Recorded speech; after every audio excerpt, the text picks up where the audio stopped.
Good afternoon, everyone. My name is Josh Nolan. I'm the Vice President of the NFBA. We're here at the 2026 NFBA Conference. We have a special guest with us here today, and I want to introduce him. So it's a privilege to welcome a leader whose career actually mirrors the evolution of the modern post-frame industry. Our guest began this journey 3 decades ago.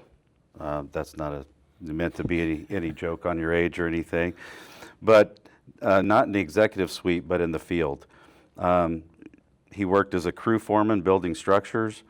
Over the years, he served as a sales consultant, construction center manager, then regional manager, and later as the executive vice president and general manager overseeing 100 locations across the United States. Today, he serves as the president and CEO of Morton Buildings. Everybody knows who they are. The largest post-frame manufacturer in the world, builder. Morton Buildings, headquartered in Illinois, Morton, Illinois, has more than a century of history and served over 250,000 customers. What makes Sean's perspective especially valuable is that he has experienced every level of the business, from field construction, project management, to enterprise scale operations and board leadership. Before Morton, Sean served in the United States Navy as damage controlman aboard USS Essex, responsible for ship-wide readiness and crisis response. I wish I could remember all that so I didn't have to read it from here, but experience that undoubtedly shaped his approach to leadership, accountability, and operational discipline. Today we're going to discuss the pulse of the industry, where we are, what forces are shaping the future, and what it means for builders of every size represented in the industry. So Sean, thank you for taking the time today to sit down with me and Yeah, absolutely. Yeah, with that intro, I mean, we can stop right here. I'd feel great. I know. I was like, oh, we got to make it special because your career, it's really come full circle. Reminds me a lot of myself. I started as a construction worker, then a foreman. So about 10 years of construction before I said, I've got to get out of construction. Yeah. My body still aches every day. Yeah, it takes its toll. It's a tough job. It is, 100%. So we're going to jump in here. So Sean, you've seen this industry from the ground up and now from the very top. From your vantage point today, what is the pulse of the post-frame industry? I'd say we're in an environment where, you know, the roots of the industry are strongly rooted in agriculture, and right now that's not the strongest section or sector, whatever you want to call it, for anybody to be operating in right now. That's tough. So I'd say it's like a pivot. Mm-hmm. I think everybody's trying to figure out where can we utilize and position post-frame buildings where people can take advantage of them and where there's a demand and an opportunity for you to either continue what you're doing or, you know, what we're all looking to do is to grow. And right now, that's heavily residential, and as far as I'm concerned, commercial, those two areas. So when I think about the post-frame industry and the pulse of it right now, the word pivot comes to me, comes to mind. For me, I know within our organization, that's how we think about it. And, you know, where are we going to go to continue to, you know, do what we do what we've always done, continue to grow, and to continue to elevate the post-frame industry and the use of post-frame buildings in just any type of construction. I think it's interesting that, and I see the same thing, that with post-frame you can diversify into many different sectors. And, you know, we have, like you mentioned, ag, which is kind of the foundation, the roots of post-frame, but we also have commercial, we have agricultural, we have residential. And it's interesting how one kind of fizzles out for a while and then another one comes on real strong. And then that'll kind of fizzle out in a few years.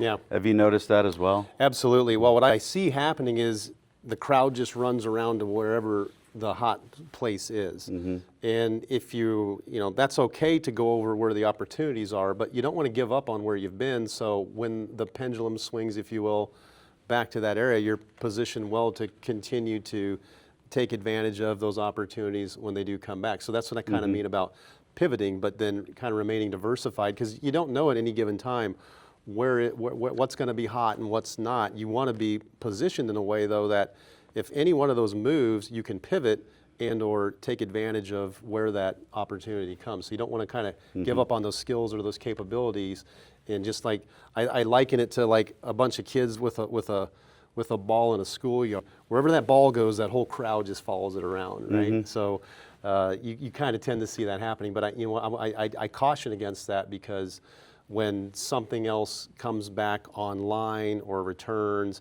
because things are always up and things are always down. It's just a combination of what's up and what's down at any given time. But what we need to be able to do is to be able to maintain capabilities, so we can always go back to those areas when they do come back. Because ag will be back. There'll be a day when we're all building ag and everybody's going to just run over there because that's where the ball's at.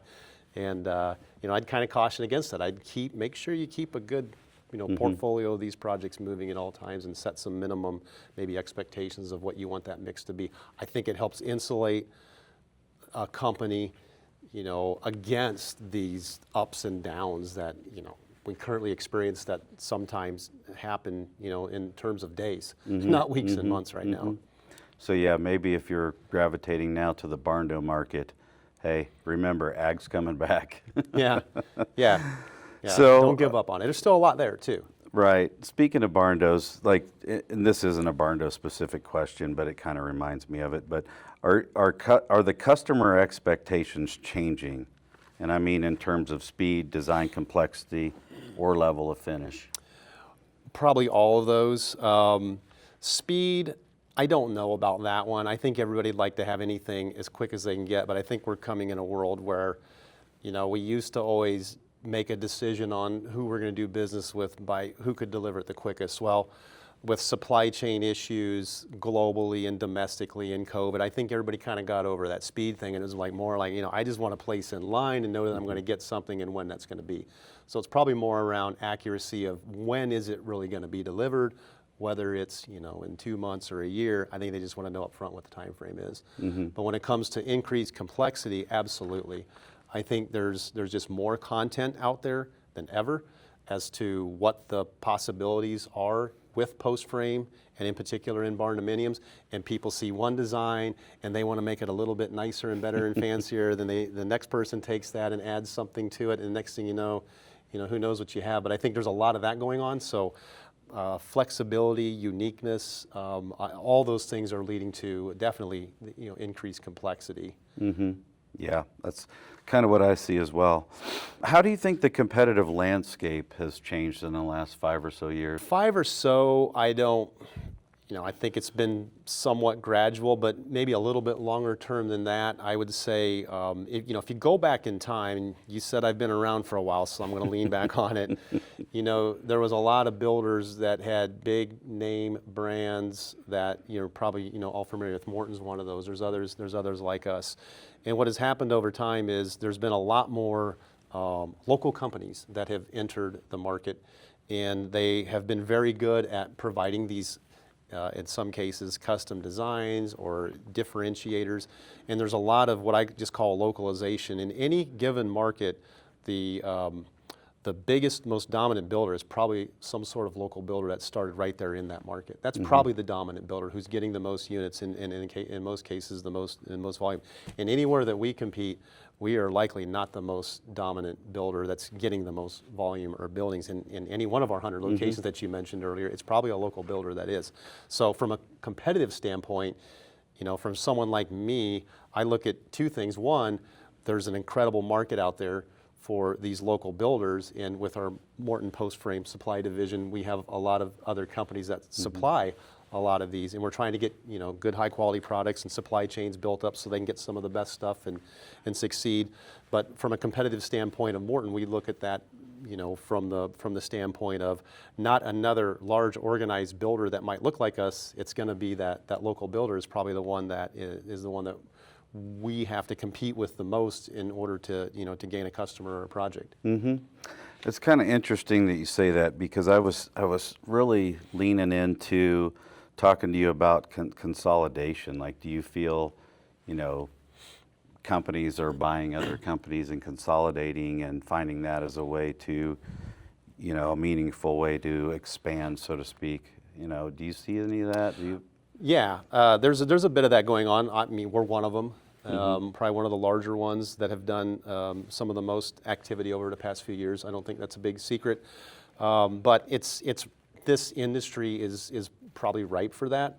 A lot of the businesses, this industry, which is highly fragmented. What I'm describing is a highly fragmented industry. There's a value chain from the time a customer wants a building and starts looking at one and getting one done, and there's a lot of different steps that need to happen. You need to have a building, you need to have a design, you need to have a price, you need to have a material list developed, you got to have it delivered, you got to have it built, all those things, right? And somebody provides one part of that, in that value chain. There's lots and lots of companies that do that. That makes it ripe for something like this to happen, because what happens is you start off with that value chain in maybe a vertically integrated company that has all those pieces. Well, then somebody goes out and creates their own company and provides just that one part and this one part, and it breaks apart. Well, when you get so much saturation, what you see happening in industries over time is then they start to reconsolidate back together, and people will kind of start putting those pieces back together. That's just one natural way that business functions in the world. And the second thing is, a lot of these companies are either sole proprietors, or the person that started the company is the person that owns it. They've had it for a lot of years. They've put a lot of blood, sweat, and tears. They've been highly successful. They've gotten it to a certain place where they could probably divest that company right now and take some chips off the table. Maybe they're getting closer to retirement, and they're kind of done making these big investments to try and grow. And the risk is greater too. So selling or consolidation is a good option. And for people that are looking for opportunities to go in and maybe put some of those pieces of the value chain back together, it's a good opportunity for them. And we've been doing a bit of that over the past few years ourselves. Very good, yes. What separates companies that will thrive over the next decade from those that may struggle? And, like maybe an example would be like operational discipline or brand marketing position, things of that nature. I think two things. One, you mentioned a good one. I think brand marketing position, because as I mentioned, the dominant builder in most markets is that local builder. So if someone is trying to become that dominant builder or entering that market, you want to build that brand real fast. And I think it was Jeff Bezos with Amazon. His philosophy was get big fast, right? And you do that by putting your brand out there and making sure that people are aware that you exist, and trying to capture as much as you can. So I think that is incredibly important. You mentioned operational discipline. I just think that's the world we live in. Employment costs are high, health insurance is high, taxes are, everything's extremely high right now. So you don't want to give up any unnecessary profits or margins through any sort of lack of operational discipline, and it's all at scale. We certainly at Morton Buildings have an appreciation for it just due to the size, right? So 1%'s a lot, 0.5%'s a lot, but it all scales down. Doesn't matter what size you are, it matters. Okay, no matter if you're big or small, making sure that you maintain that discipline, and it gives you greater flexibility when you do go to try to win a project or price something or be competitive at certain points in time if you do maintain that discipline. So I think those two things that you mentioned are definitely going to be differentiators as time goes on. What do you think about leadership bench strength? What I think about, it's tough to get. Yeah, you got to have good leadership. This is a people business. I mean, you're selling to people, and you rely on people to build your buildings, sell your buildings, manufacture your buildings. If you are not a people person, this is not the right industry. Construction never is, and especially in this type of construction. So leadership is incredibly important, and it's not necessarily a boss that just knows how to tell everybody what to do. It's about retaining people. It's about providing a good culture for people to, people want to be somewhere where they feel like they can be successful and succeed, and they're wanted.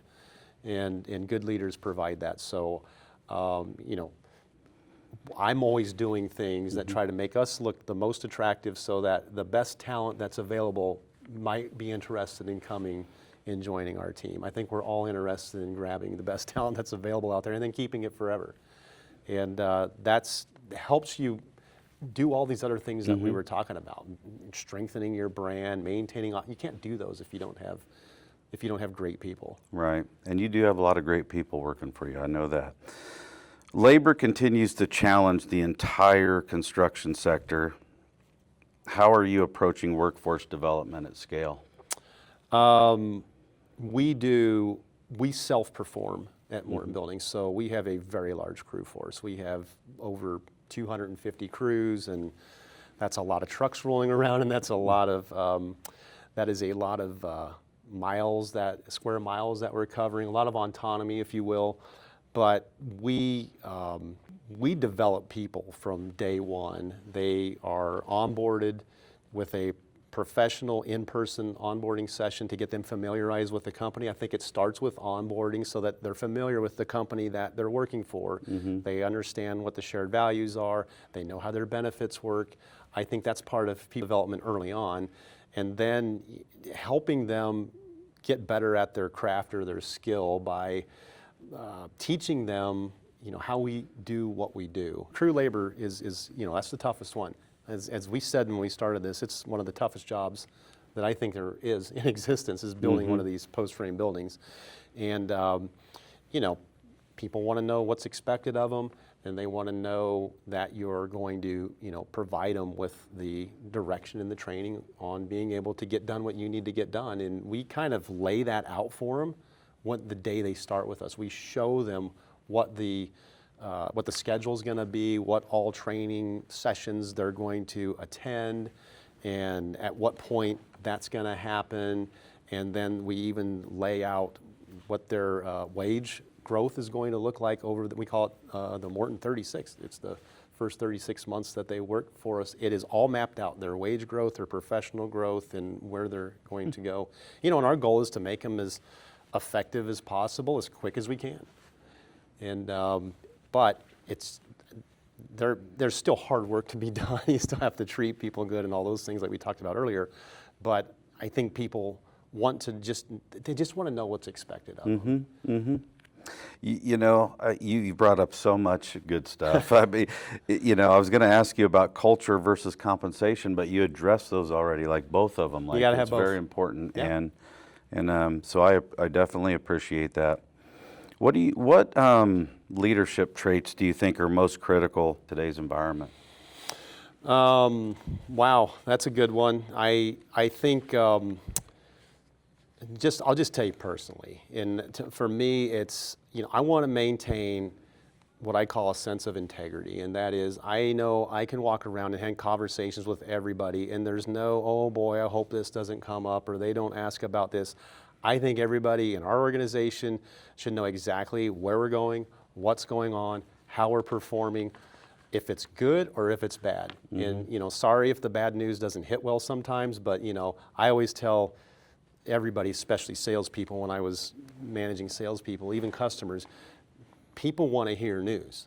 Okay, bad news is better than no news because now I know what's going on. And when people don't know what's going on, they'll be left to their own devices, and as you know, they'll come up with some pretty interesting ideas of what they feel is going on, if it's not even if it's not even close to the truth. But I think integrity, transparency, empathy.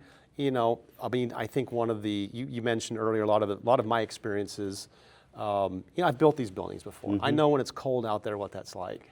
So I can understand when I see something that happens that you're saying, boy, that wasn't really the best thing that this person's ever done.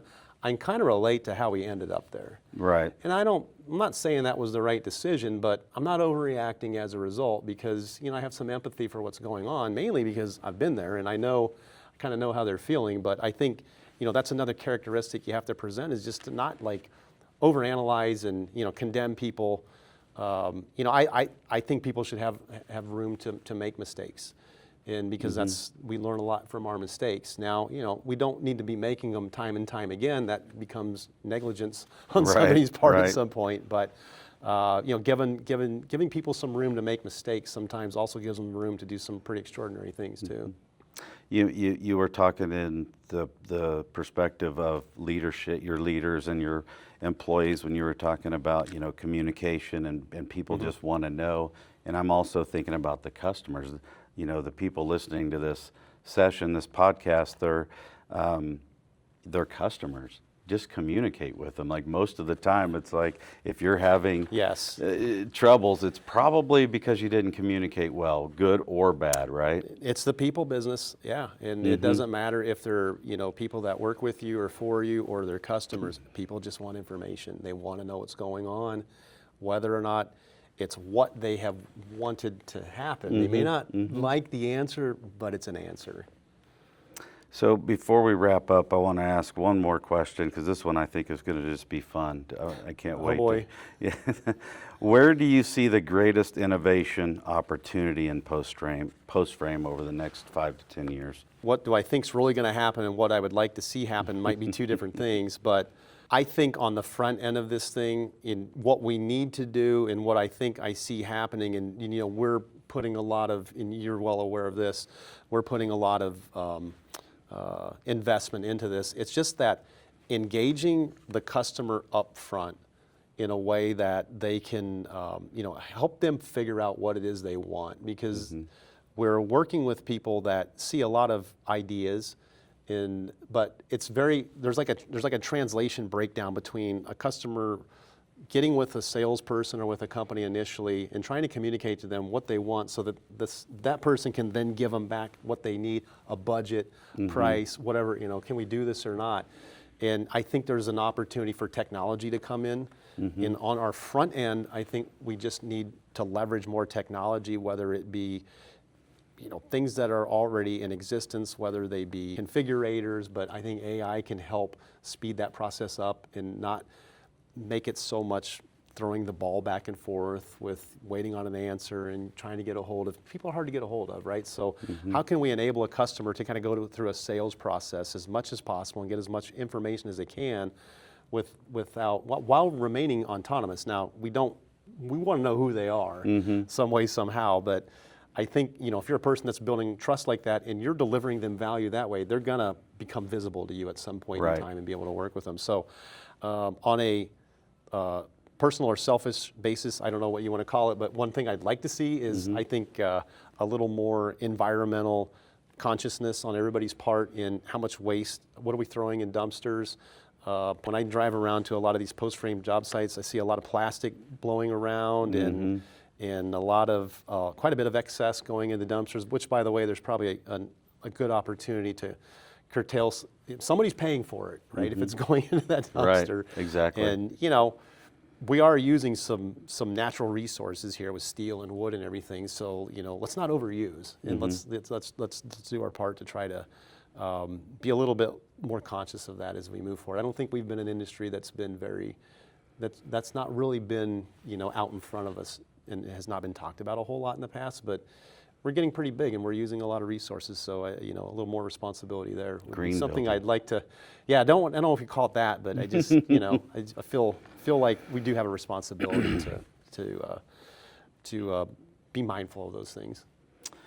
Well, Sean, on behalf of the NFBA, we want to thank you for your leadership and helping us get a better understanding of the pulse of the industry as you see it today. And I just want to say thank you, Sean Cain, CEO of Morton Buildings. Yeah. Appreciate your time today. Absolutely. It was a great interview. Yeah, thanks a lot. I appreciate being here and being able to contribute in any way I can. Thank you, Sean.